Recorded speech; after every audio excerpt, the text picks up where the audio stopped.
जय मां विंध्यवासिनी, हर हर महादेव। आप सभी का स्वागत है हमारे यूट्यूब परिवार में। तंत्र में चौखट का यानी दहलीज का बहुत अधिक महत्व है। गाँव में जो लोग रहते होंगे उनको इस विषय में बहुत अच्छा सा ज्ञान होगा।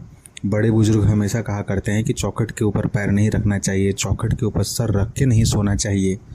चौखट किसी मंदिर में अगर जाते हैं तो चौखट पर तो भूल करके भी पैर ना रखें, चौखट पे ही सर पटक के प्रणाम करें, उसे ही स्पर्श करके आगे बढ़ें। इस बात का ध्यान रखने के लिए बार बार कहा जाता है। चौखट का महत्व सदैव से रहा है। आज इस विषय को लेकर के कुछ तंत्र संबंधी बृहद जानकारी होगी तथा साथ में यह भी बताएंगे कि आखिर क्या क्या कारण होते हैं।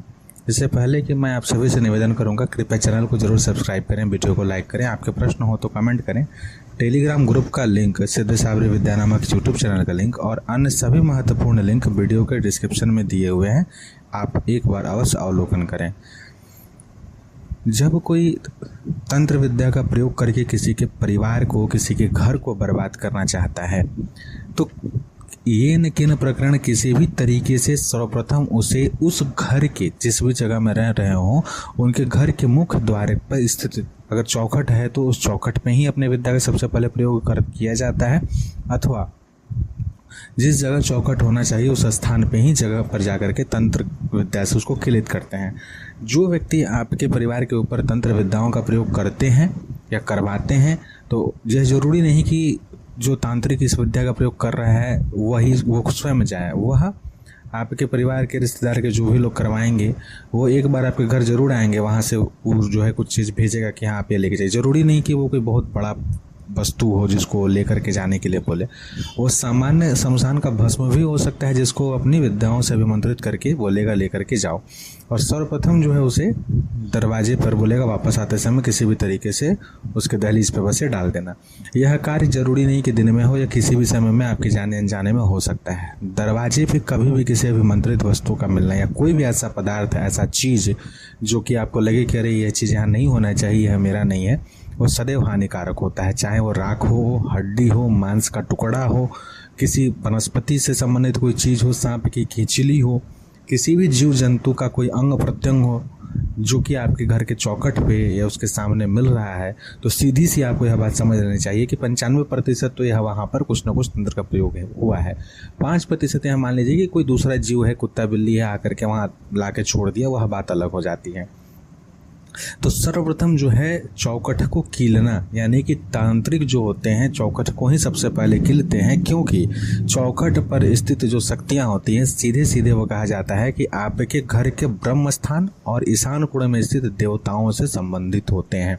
ब्रह्म स्थान जो होता है वहाँ पितृ और देव शक्ति दोनों का वास होता है, तथा जो ईशान कोण होता है वहाँ पे आपके कुल के देवी देवताओं के सहित सभी जो भी शुभ शक्तियाँ होती हैं वो विराजमान होती हैं, और उन सभी का संबंध सीधे सीधे चौखट से होता है। चौखट पे एक तरफ कुल देवी तो दूसरी तरफ कुल भैरव का वास माना गया है।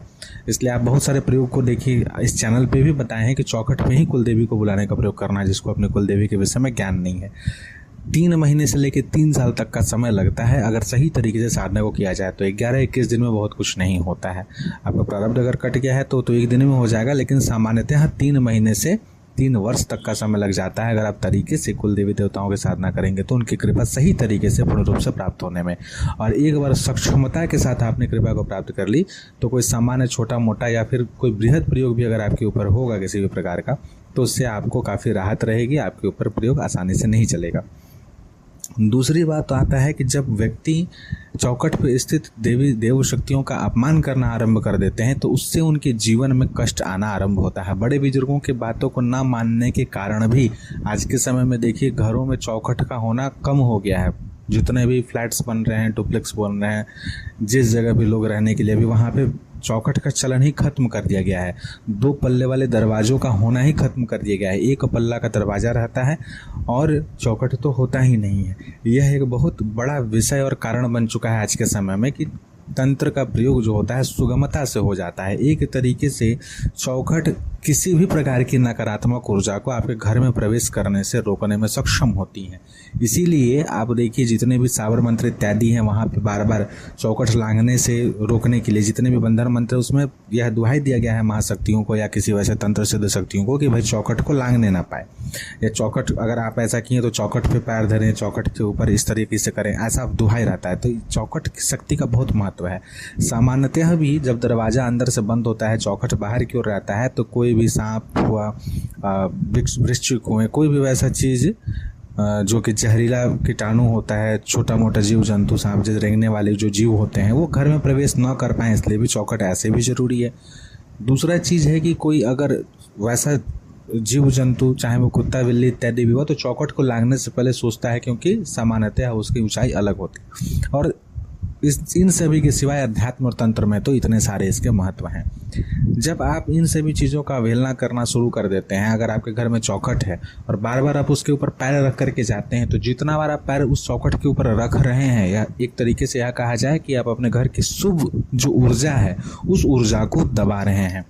जब कभी भी कोई वैसा व्यक्ति जिसके ऊपर आपको बहुत अधिक शक हो कि आपके घर परिवार में वह कोई अभिचारिक प्रयोग इत्यादि कर रहा है, तो उसे देखिए वो जब भी आपके घर पे आएगा तो बाहर जाते समय या अंदर आते समय आपके दरवाजे के ऊपर खड़ा होकर के बात करने का प्रयास करेगा। वो 5 मिनट 10 मिनट तक आपके घर के ठीक चौखट की जगह में, अगर चौखट है तो चौखट के ऊपर पैर रख करके या दोनों तरफ पैर करके वहीं खड़ा होकर के बात करेगा, चौखट पर बैठ के बात करेगा। चौखट को जितने देर तक वो दबा करके रखेगा उतने देर तक जो है, अगर वो कोई शक्ति लेकर के आया है, उसके तांत्रिक ने कुछ चीज़ें ऐसी दी हैं तो वह उसमें प्रवेश करने में सक्षम हो जाएंगे। अगर आपका चौखट मजबूत है तो आपके घर को भेदने से पहले किसी भी नकारात्मक ऊर्जा को 1000 बार सोचना होगा। लेकिन कितना भी आप मजबूत रखे हैं, स्वयं चौखट पे खड़ा हो गए हैं आप जा करके, तो सकारात्मक ऊर्जाओं की जो क्षमता है, जो प्रभाव है वो कम हो जाती है और घर में आसानी से नकारात्मक ऊर्जा प्रवेश करने लगती है। इसलिए कभी भी चौखट पे खड़ा नहीं होना चाहिए। चौखट पे होने वाले इन सभी तंत्रों के सिवाय और क्या क्या महत्व होते हैं, चूँकि वहाँ पे कुल देवी और कुल भैरव का स्थान माना गया है, साथ में कुल पितरों को माना जाता है कि कुल के पितर भी वहीं स्थित होते हैं। और अमावस्या के दिन तो पितृलोक से भी जो इतने भी पूर्वज आते हैं उनका भी स्थान वही माना गया है।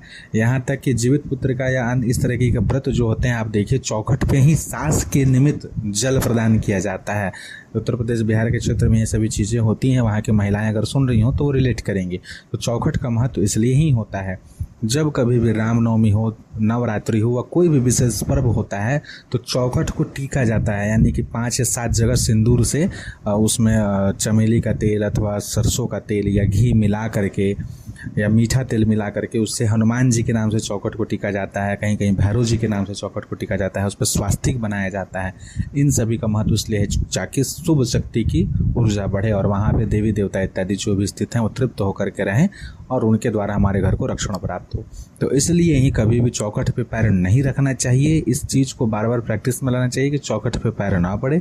चौखट के स्थान पे थोड़ी सी ऊंचाई जरूर बनानी चाहिए। आप कितने भी हाई स्टैंडर्ड घर में रहते हो, करोड़ों का आपने मकान बनाया है और अगर आपने चौखट नहीं बनाया है तो जान लीजिए कि वो करोड़ों की संपदा का कोई महत्व नहीं है, कोई मूल्य नहीं है। कम से कम प्रत्येक व्यक्ति को जो सक्षम हो उनको यह प्रयास करना चाहिए कि जब कभी भी अपना घर बनवाएं तो मुख्य द्वार और चौखट, मुख्य द्वार 2 पल्ले वाला बनवाएं और चौखट सुंदर सा निर्माण करवाएं। चौखट के साथ मुख्य द्वार हो, वह सबसे आकर्षण का केंद्र हो, क्योंकि वहीं पर आपके कुल के पितृ, कुल के देवता, कुल की शक्तियों अंश रूप से वहाँ विराजमान होती हैं, आपके घर परिवार की रक्षण करती हैं, आपके घर में सुख समृद्धि और बरकत को देती हैं। अगर आप इन चीज़ों को नज़रअंदाज करते हैं तो कहीं ना कहीं आप अपना ही विनाश की ओर बढ़ रहे होते हैं। तो आशा करते हैं कि इस विषय को आप समझेंगे और अपने घर में स्थित चौखट के महत्व को जान करके उसका सही तरीके से सम्मान करेंगे और उसके सम्मान करने से ही आपकी उन्नति भली प्रकार से होगी। इन सभी दोषों को नज़रअंदाज करने के कारण ही बहुत बार ऐसे साधक जो कि काफ़ी अधिक मंत्र जप हवन तप इत्यादि करते हैं फिर भी पूर्ण फल नहीं मिलता है। इसीलिए कहा गया है कि अध्यात्म में जब आप जाते हैं और बहुत अधिक फल की आशा इच्छा रखते हैं कि मुझे जैसा लिखा गया है फल श्रुति में वैसा फल मिले, तो सभी चीज़ों को देखना पड़ता है। केवल यह देख करके कि आपकी कुंडली में कोई दोष है, योगिनी दशा खराब चल रही है, पितृ दोष है, अथवा वास्तु दोष है, इन सभी से केवल नहीं कहा जा सकता आपके क्या गुण हैं, आप किन किन चीज़ों को करते हैं नहीं करते हैं, इन सभी चीज़ों को देख करके ही बोला जाता है कि आप इसमें सुधार कीजिए। तो आशा करते हैं कि इस विषय को समझेंगे। जितने भी लोग इस वीडियो को सुन रहे हैं, कम से कम सनातन मर्यादा की जानकारी के लिए इस वीडियो को अपने परिवार के लोगों के साथ शेयर करें, ताकि आपके परिवार के लोग सुने समझें और इस प्रकार की गलतियों से बचें। और जो भी व्यक्ति, जो भी साधक जब कभी भी भविष्य में अपना नया घर बनवाएं तो इस चौखट का महत्व का ध्यान रखें, सम्मान दें। घर के बड़े बुजुर्ग हों और देवी देवता जो हैं वहीं स्थित रहते हैं। आप भी कल को मृत्यु को प्राप्त कीजिएगा तो वही माध्यम बनेगा। इन सभी की अवहेलना मत कीजिए, नहीं तो कल आपके ही बच्चे जो हैं आपको तृप्त नहीं कर पाएंगे कभी। जय मां विंध्यवासिनी। हर हर महादेव।